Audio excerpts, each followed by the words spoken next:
Bonsoir, frères et sœurs dans le Seigneur, peuple de Dieu, racheté. Je viens de la part du Seigneur partager une révélation que j'ai eue des 4 cavaliers apocalyptiques. Le 1er mai 2013, le Seigneur m'a révélé les cavaliers sont en route. Le 7 septembre 2013, j'ai eu une vision du Seigneur. J'ai vu un cavalier blanc et un cavalier rouge dans une grande savane, entre parenthèses une prairie. Sur la gauche, l'herbe était verte. Au loin, j'ai vu des arbres sur ce même côté gauche et l'herbe était sèche. Le cavalier rouge était dans la partie sèche, en train de manger. La tête du cavalier rouge jusqu'à son buste était dans la partie sèche. Juste à côté du cavalier blanc, un peu en retrait, le cavalier blanc, tout son corps était dans la partie sèche en train de manger.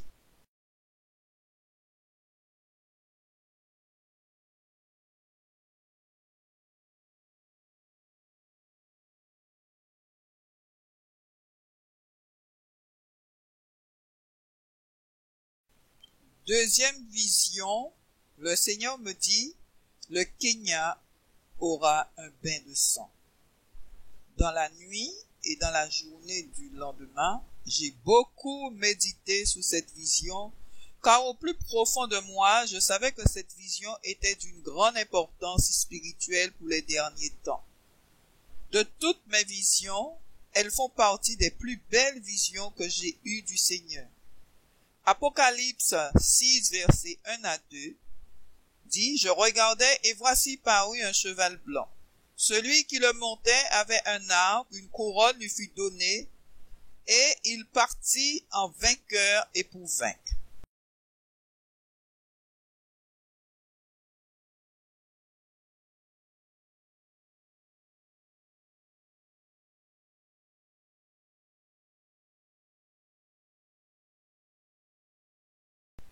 Apocalypse 13, verset 7.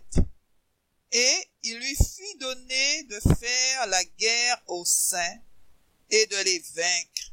Et il lui fut donné autorité sur toute tribu, tout peuple, toute langue et toute nation. Le 18 septembre 2013, j'ai eu une vision du cavalier rouge. J'ai vu un écran de télé avec du feu, tout rouge comme un coucher de soleil. Son profil droit était posé sur l'écran. Le Seigneur m'a dit qu'il est parti pour mettre le monde en sang, pour le frapper par un vent de meurtre et de suicide. Toujours en prière le 18/09/2013, j'ai eu une vision. Le Seigneur m'a dit que le cavalier blanc était l'homme ancien, entre parenthèses le serpent. Il est venu pour porter le dessèchement spirituel, la mort spirituelle, la division, la tromperie, l'amour du sexe et de l'argent. Avec beaucoup de subtilité et de ruse, une fausse doctrine et enlever la joie des enfants de Dieu. L'Église a perdu sa propre valeur. Le péché demeure au cœur de l'Église de notre Seigneur Jésus-Christ. Le peuple ne se sanctifie plus. Le monde est entré dans l'Église et beaucoup ont quitté le chemin du royaume.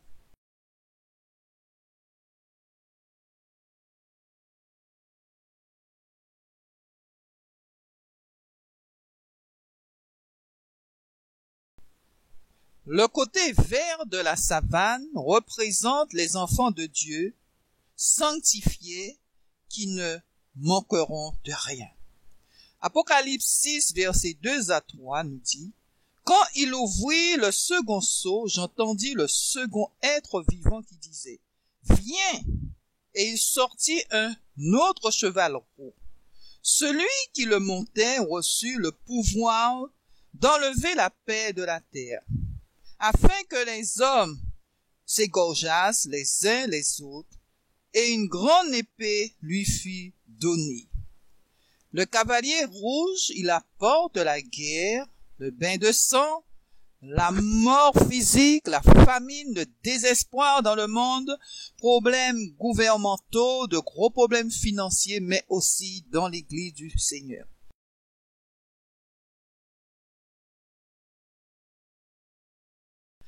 Matthieu 24, verset 5, Jésus leur dit, « Prenez garde que personne ne vous séduise. » Le 18-09-2013 en prière, j'ai eu une vision. Le cavalier dans la nuée dans le ciel avec un fossile à sa main droite. Il était habillé avec une sorte de tunique rouge comme l'Église catholique représente Jésus. Et avec une couronne pas très visible à cause de la nuée.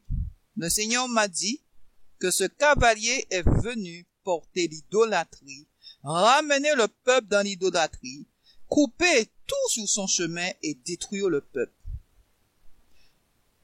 Apocalypse 14, verset 14, « Je regardais et voici il y avait une nuée blanche et sur la nuée était assis quelqu'un qui ressemblait à un fils d'homme, ayant sur sa tête une couronne d'or et dans sa main une faucille blanche. » Beaucoup pensent que cet homme sur le cheval est Jésus. Non, c'est un ange. Puisque Jésus ne peut pas recevoir d'ordre des anges. Voilà le verset biblique qui le confirme. La Bible explique la Bible. Amen.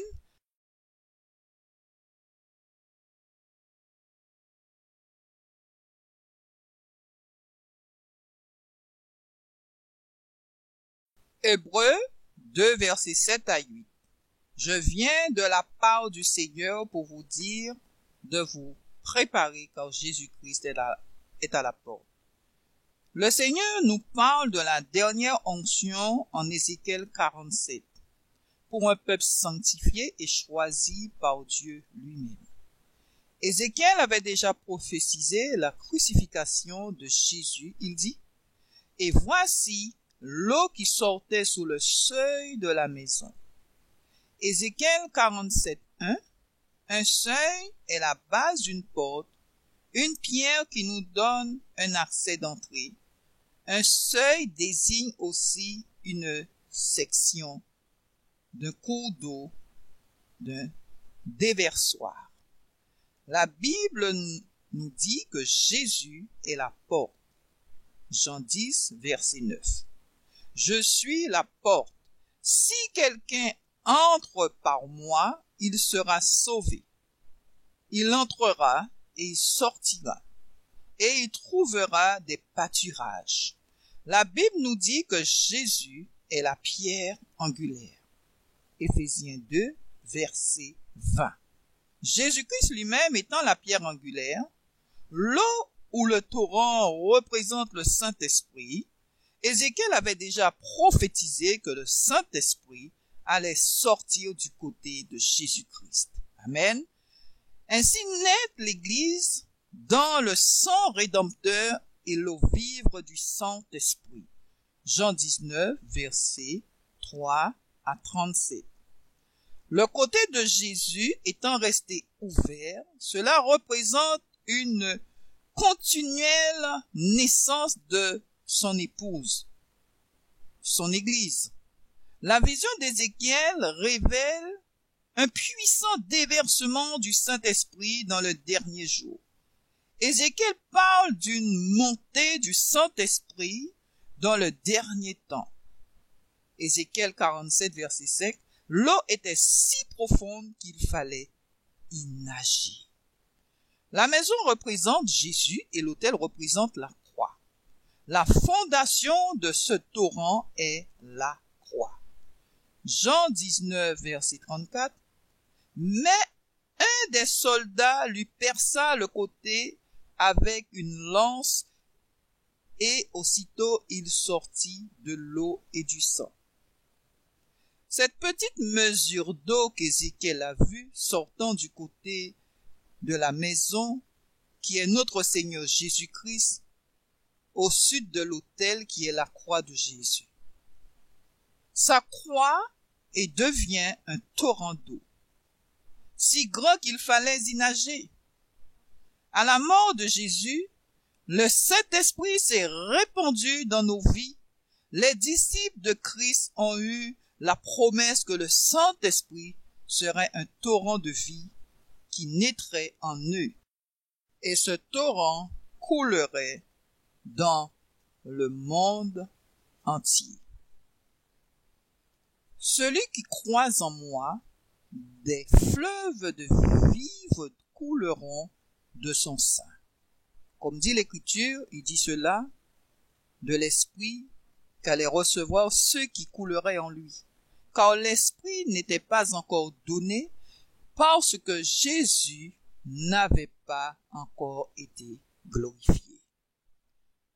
Jean 7, versets 8 à 39, la Pentecôte, avec toute la gloire et la manifestation de la présence de Dieu, était juste le commencement. Le flot venant de la maison de notre Seigneur Jésus deviendra de plus en plus grand. Le torrent de Dieu apportera la vie là où il passera. Tout être vivant qui se meurt vivra partout où le torrent arrivera. Ézéchiel 47, verset 9, il atteindra toutes les nations. Beaucoup de personnes ou de nations seront touchées par ce torrent d'eau. L'onction des derniers temps que Dieu va libérer est une onction que l'on ne pourra avoir que dans la sanctification. Dans les derniers jours, la parole de Dieu sera apportée sous cette onction. Et là où la parole de Dieu sera prêchée sous cette onction, beaucoup d'âmes seront gagnées. Ils seront très nombreux. Cependant, le côté de ce réveil, certains seront abandonnés au sel. Ces marais et ces forces ne seront pas assainis. Ils seront abandonnés au sel.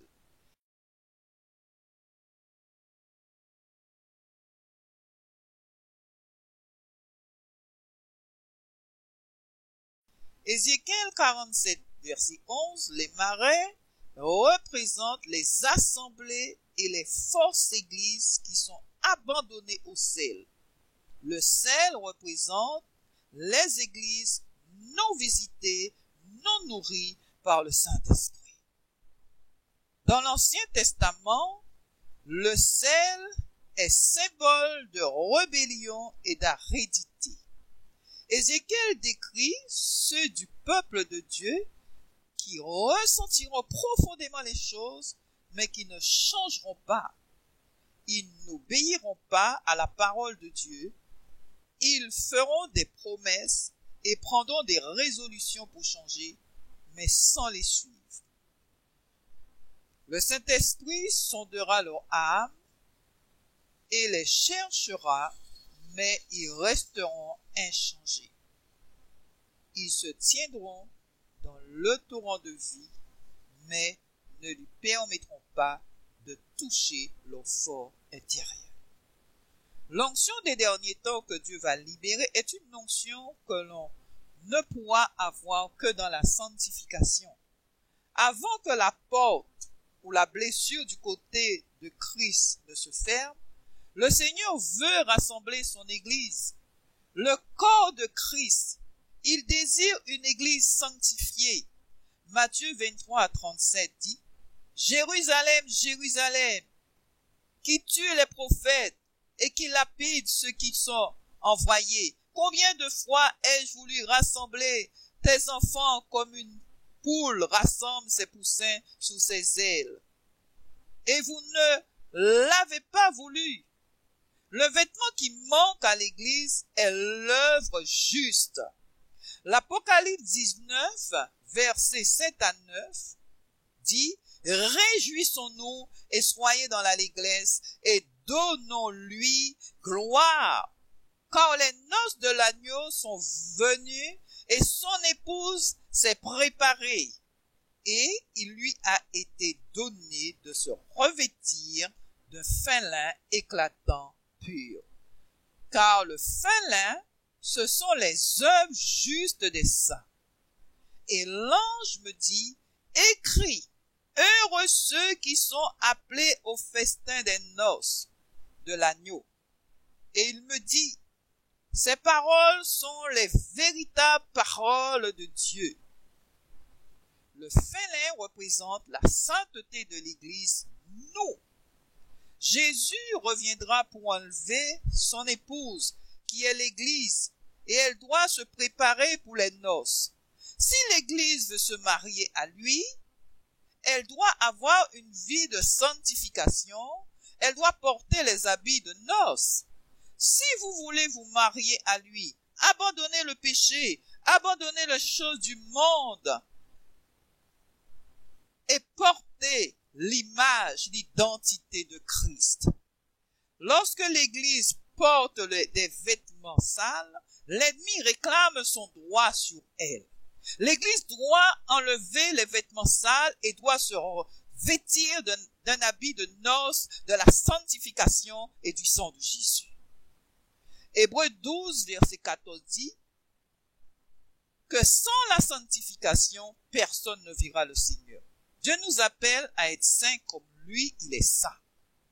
Nous ne pouvons pas nous approcher de lui si nous ne sommes pas en état de sainteté. Le temps est arrivé de rechercher la sainteté, de rechercher la sanctification. Le temps est arrivé de se détacher de l'inconduite, de l'impureté, de l'impudicité, de la souillure, de la fornication, de l'adultère, de l'idolâtrie, de la divination, des coutumes ancestrales, des traditions anniversaires, Noël, les ventes de toutes sortes dans l'église de Jésus-Christ. La Bible dit en 1 Corinthiens 6, versets 9 et 10, que les injustes, les débauchés, les idolâtres, les adultères, les dépravés, les homosexuels, les voleurs, les cupides, les ivrognes, les insulteurs, ni les accaparateurs n'hériteront pas le royaume des cieux. L'heure est proche et l'heure est grave. La porte peut se fermer sur toi alors que tu as passé ton temps à te préoccuper de choses vaines. Ce n'est plus le temps de la distraction. Ce n'est plus le temps de faire des compromis. Repens-toi de tes péchés. Église, fixe ton regard sur Jésus. Préoccupe-toi de tes habits de noces et de l'enlèvement.